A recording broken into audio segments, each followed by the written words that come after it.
Hello guys, आज हम start करेंगे arithmetic progression chapter number 5 class 10th का। ठीक है, कल हमने चैप्टर नंबर 4 फिनिश कर दिया था। अर्थमेटिक प्रोग्रेशन का मतलब क्या है भाई? अर्थमेटिक प्रोग्रेशन का मतलब है कि जो भी डिजिट्स आ रही हैं, जैसे मान लो हम सीडी देखते हैं, ठीक है। आप देखोगे उसमें एक पैटर्न होता है ना, कि आगे जाते जाते equal equal equal equal equal equal space से वो कैसे कैसे कैसे कैसे कैसे कैसे कम होती चली जाती है ना। तो मतलब ऐसी सीरीज जिसमें कुछ ना कुछ कॉमन हो, मतलब जैसे मान लो मैंने कहा 1 2 3 4, तो इसमें क्या कॉमन है कि इसमें +1 +1 +1 होता जा रहा है ना। अब जैसे मैंने ये कहा 100 70 40 10, इसमें क्या कॉमन है कि इसमें -30 -30 -30 होता जा रहा है। ठीक है, अब जैसे इसमें अब मैंने बोला 3 2 1 0, इसमें क्या कॉमन है? सब में -1 -1 -1 होता जा रहा है ना। तो इन सब चीज़ों को कहते हैं अर्थमेटिक प्रोग्रेशन, जिसमें कुछ सीरीज में चलता जाए। ठीक है, कि कुछ ना कुछ ऐड होता जा रहा है या कुछ ना कुछ सब्ट्रैक्ट होता जा रहा है, पर वो इक्वली हो रहा है, हर टर्म के साथ इक्वली हो रहा है। टर्म क्या है? ये सारे डिजिट्स टर्म है, हर टर्म के साथ वो इक्वल इक्वल होता जा रहा है। जैसे 1 के साथ 1 में 1 प्लस किया तो 2 आया, 2 में 1 प्लस किया तो 3 आया, 3 में 1 प्लस किया तो 4 आया, आगे भी सोन जो भी है। ठीक है, पर ये एपी नहीं होगा। जैसे मैंने लिख दिया 1 3 4 फिर 7, नहीं होगा ये एपी। क्यों एपी नहीं है ये? इसमें देखो, इसमें तो +2 हो गया, पर ये क्या हुआ? +1 ही हुआ। तो ये चीज़ एपी में नहीं है।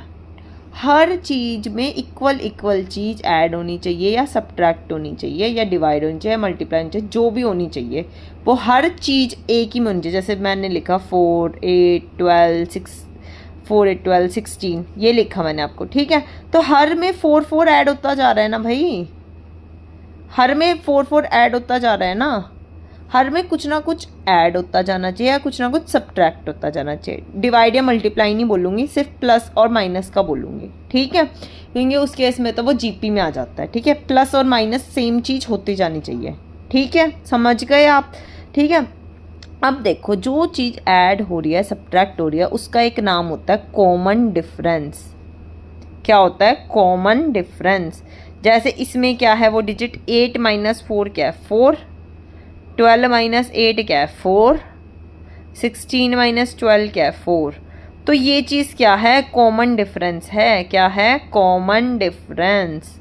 ठीक है, तो अब देखो, कॉमन डिफरेंस नेगेटिव भी हो सकता है। जैसे देखो, इसमें देखो पॉजिटिव है कॉमन डिफरेंस, पर इसमें देखो 70 - 100 -30, 40 - 70 -30, इसमें नेगेटिव हो गया। अगर मैं ऐसे ले लूँ 3 3 3 3, इसमें क्या हो गया? कॉमन डिफरेंस 0 हो गया इसमें कॉमन डिफरेंस, है ना। तो कॉमन डिफरेंस नेगेटिव भी हो सकता है, पॉजिटिव भी हो सकता है और 0 भी हो सकता है। ठीक है, अब देखो जनरली हम एपी को कैसे, जनरल फॉर्म क्या है एपी की, कि फर्स्ट कॉमन डिफरेंस को हम डी से रिप्रेजेंट करते हैं। फर्स्ट होगा ए, फिर होगा a + g, फिर होगा a + 2d, फिर होगा a + 3d and so on. ठीक है, अब ये चीज़ कैसे पता चली? जैसे मान लो 1 2 3 4 5 है, मेरी सीरीज़ है। ठीक है, ए क्या होगा? First term. ए क्या होगी? फर्स्ट टर्म होगी। ठीक, तो ये हो गई ए। अब कॉमन डिफरेंस डी कैसे निकालोगे भाई? सेकंड टर्म में से फर्स्ट टर्म माइनस करो, 2 - 1 1, ऐसे भी कर सकते हो 3 - 2, हर जगह इक्वल आएगा तभी तो एपी है। अब चेक भी कर सकते हो 4 - 3 1, 5 - 4 1, सब में डी सेम ही आ रहा है, सेम ही आएगा तभी एपी है।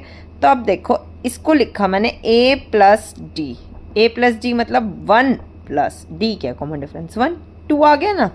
अब देखो, इसको लिखा मैंने a + 2d, a क्या है? 1, 2 × 1 1 + 2 3 आ गया ना।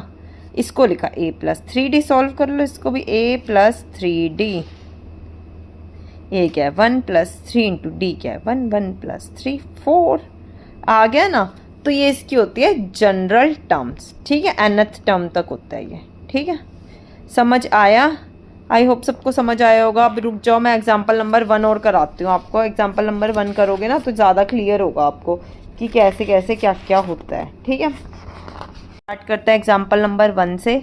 एपी दी हुई है, इसमें आपको फर्स्ट टर्म बतानी है और कॉमन डिफरेंस बताना है। ठीक है, तो मैं एपी उतारती हूँ। क्या है 3/2, 1/2, -1/2 और -3/2। ए मैंने आपको बताया था क्या है भाई, तुम्हें कहा हुआ है ये एपी में। तो एपी में कहा हुआ है, इसका मतलब क्या है, कॉमन डिफरेंस सेम ही है। अब आपको चेक नहीं करोगे इसमें कि भाई मैं चेक करती हूँ है या नहीं है, चेक मत करो क्योंकि आपको कहा ही हुआ है ये एपी में। तो सीधा सीधा लिख दो ए क्या है 3/2 है। ठीक है, अब कॉमन डिफरेंस मैंने आपको बताया था सेकंड टर्म में से फर्स्ट टर्म माइनस करो, तो सेकंड टर्म में से माइनस कर दो फर्स्ट टर्म। ठीक है, किसी भी टर्म में से कोई भी माइनस कर सकते हो, सेम आएगा।